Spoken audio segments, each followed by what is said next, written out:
রানী Elizabeth কেন ছিলেন তার সম্পর্কে কিছু জানতে চাইলে আমার এই পুরো ভিডিওটি ফলো করুন।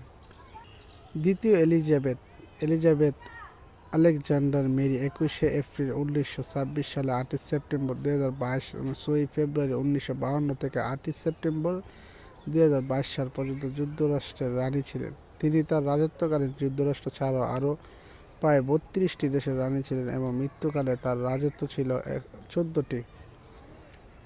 কমনওয়েলথ রাজ্যের প্রথম তার 70 বছর 214 দিনের রাজত্ব ব্রিটিশ রাজত্বের ইতিহাসে দীর্ঘতম এবং তিনি ইতিহাসের সবচেয়ে দীর্ঘ সময় যাবৎ ক্ষমতায় থাকা নারী রাষ্ট্রপ্রধান।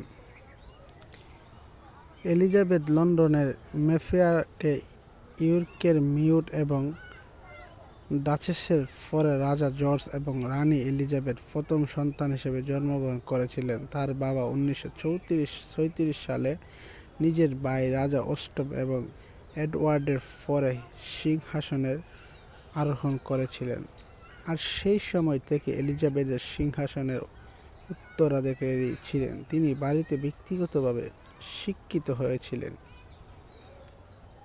এবং দ্বিতীয় বিশ্বযুদ্ধের সময় ব্রিটিশ স্থল সেনাবাহিনীর নারী বিভাগ অক্সিলারি টেরিটোরিয়াল সার্ভিসে কর্মরত থেকে জনসাধারণভাবে দায়িত্ব পালন করেছিলেন। 1947 সালে তিনি গ্রিক ও ডেনমার্কের প্রাঙ্গণ রাজপুত্র মিউক অফ এডিনবরা ফিলিপকে বিয়ে করেন। এলিজাবেথের ফিলিং দম্পতির 4টি সন্তান হয়। তৃতীয় চার্লস রাজকুমারী এর মিউট যুবরাজ অ্যান্ড্রু এবং ওয়েসেক্সের আর্ল যুবরাজ এডওয়ার্ড। 1952 সালের ফেব্রুয়ারিতে তার বাবা রাজা শ্রেষ্ঠ জর্জ মারা যায় এবং এলিজাবেথ কমনওয়েলথের প্রধান হন এবং 7টি কমনওয়েলথভুক্ত দেশের রেজিমেন্ট প্রধান হন। দেশগুলো হচ্ছে যুক্তরাষ্ট্র, কানাডা, অস্ট্রেলিয়া, নিউজিল্যান্ড, দক্ষিণ আফ্রিকা, পাকিস্তান এবং সিলস। 1956 এবং 1992 সালের মধ্যে আঞ্চলিকগুলি স্বাধীনতা লাভ করার সাথে সাথে তার রাজ্যের সংখ্যা বিভিন্ন রকম হয় এবং দক্ষিণ আফ্রিকা, পাকিস্তান এবং সিলন সহ শ্রীলঙ্কার নাম পরিবর্তন করা হয়। রাজ্যগুলি প্রজাতন্ত্র হয়ে ওঠে তার অন্য ঐতিহাসিক পরিদর্শন এবং সবার মধ্যে আয়ারল্যান্ড প্রজাতন্ত্রে একটি রাষ্ট্রীয় সফর এবং 5বার পোপের দর্শন ও সফল অন্তর্ভুক্ত। উল্লেখযোগ্য ঘটনাগুলিকে 1953 সালে তার রাজবিজয় এবং 1977, 2002 এবং 2012 সালে যথাক্রমে তার রূপ, স্বর্ণ ও হীরক জয়ন্তী উদযাপন অন্তর্ভুক্ত। 2017 সালে তিনি নীলকাণ্ডমণি জয়ন্তীতে পৌঁছালেন এবং ব্রিটিশ রাজা শাসক হয়েছিলেন। জীবদ্দশায় তিনি সবচেয়ে দীর্ঘজীবী এবং সবচেয়ে দীর্ঘকাল ধরে শাসনকারী ব্রিটিশ রাজশাসক ছিলেন। তিনি বিশ্বের ইতিহাসের দীর্ঘতম শাসনকারী নারী রাষ্ট্রপ্রধান এবং বিশ্বের সবচেয়ে বয়স্ক জীবিত রাষ্ট্রশাসক ছিলেন। 2022 সালে হিসাবে আনুমানিক রাজা 2000 রানীর মধ্যে সর্বাধিক দীর্ঘকালীন ধরে শাসনকারী রাজত্ব শাসক এবং বর্তমান রাষ্ট্রপ্রধানের মধ্যে সর্বাধিক প্রবীণ ও দীর্ঘকালীন রাষ্ট্রপ্রধান ছিলেন। এলিজাবেথের মাঝে মাঝে প্রজাতন্ত্রের অনুভূতি এবং রাজ পরিবারের চাপে সমালোচনায় মুখোমুখি হয়েছিলেন। বিশেষত তার সন্তানের বিয়ে ভেঙে যাওয়ার পর 1992 সাল ছিল তার জন্য এক ভয়াবহ বছর।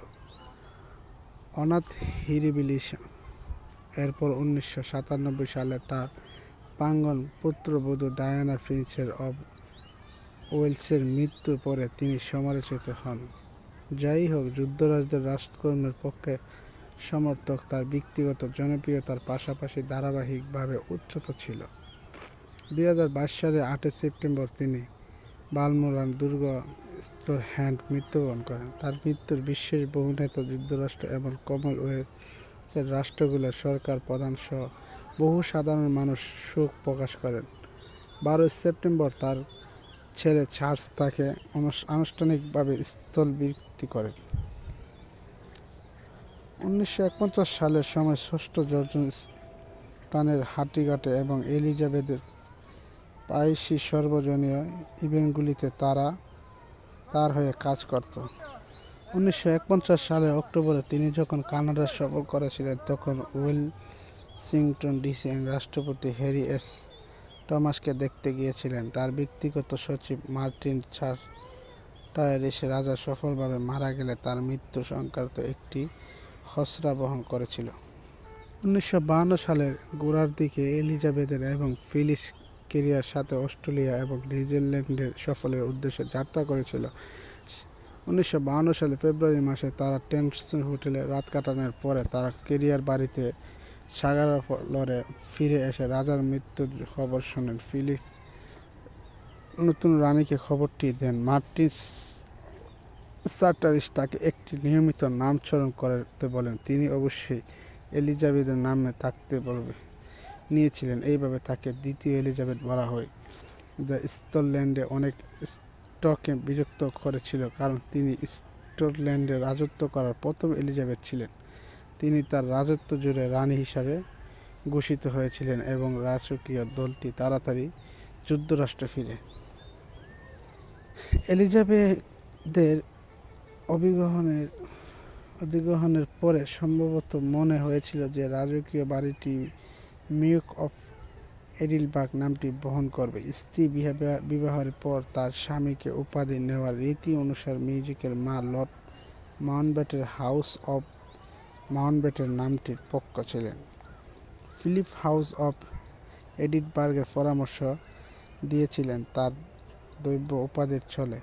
ব্রিটিশ প্রধানমন্ত্রী উইনস্টন চার্চিল এবং এলিজাবেথের দাদি Queen Mary House of Windsor ধরে রাখার পক্ষে ছিলেন এবং তাই 1952 সালে 9 ফেব্রুয়ারি এলিজাবেথের একটি ঘোষণা জারি করেছিলেন যে রাজকীয় বাড়ির নাম উইন্ডসর থাকবে। মিউট অভিযোগ করেছিল, আমি দেশের একমাত্র ব্যক্তি যে নিজের সন্তানের নিজের নাম দেওয়ার অনুমতি পাইছি।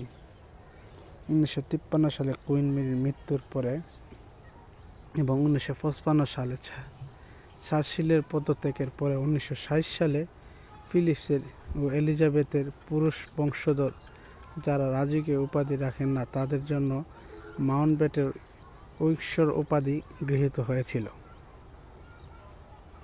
রাজ্যাভিষেকের প্রস্তুতির মধ্যে প্রিন্সেস মার্গারেট তার বোনকে বলেছিল যে তিনি পিটার টমসনকে বিবাহে বিচ্ছেদ করতে চান। তিনি মার্গারেটের চেয়ে বয়সে বড় ছিলেন। তার আগের বিবাহ থেকে দুটি ছেলে ছিল। রানী তাদের 1 বছর অপেক্ষা করতে বলেন। চার্টারিসের কথায় রানী স্বাভাবিকভাবেই রাজকন্যার প্রতি সহানুভূতিশীল ছিল, তবে আমি মনে করি তিনি মনে করেছিলেন, তিনি আশা করেছিলেন যে সময় পেলে বিষয়টি ঠিক হবে। রাজনীতিবিদরা এক বিপক্ষে ছিলেন এবং ইংলিশ চার্চ বিবাহ বিচ্ছেদের পরে পুনরায় বিবাহের অনুমতি দেয়নি। মার্গারেট যদি নাগরিক হিসাবে চুক্তি করে থাকেন তাহলে তার উত্তরাধিকারী অধিকারটি ত্যাগ করা আশা করা হতো।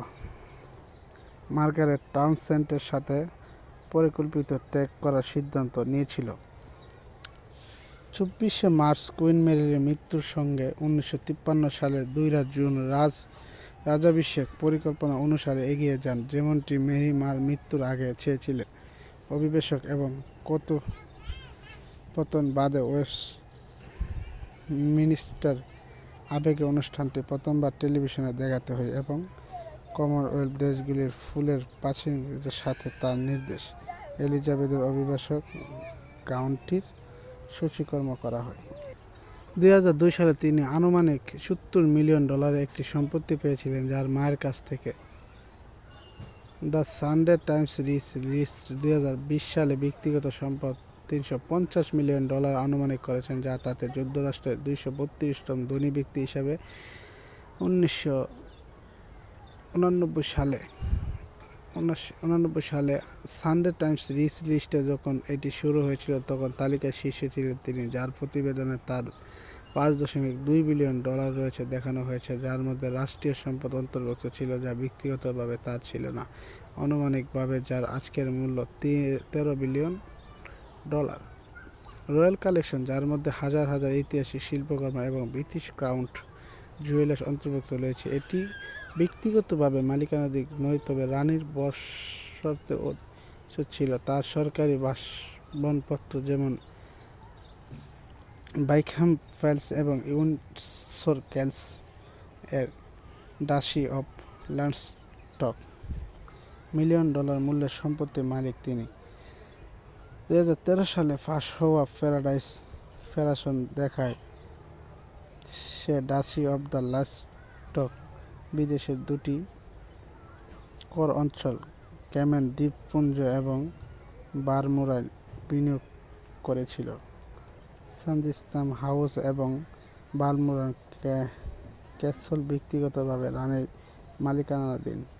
ব্রিটিশ কাউন্ট এসেক্স 2012 সালে, যার মূল্য $14.3 বিলিয়ন, তার অবস্থান রাখা এবং ব্যক্তিগত ক্ষমতায় তার কাছে বিক্রি বা মালিকানাধীন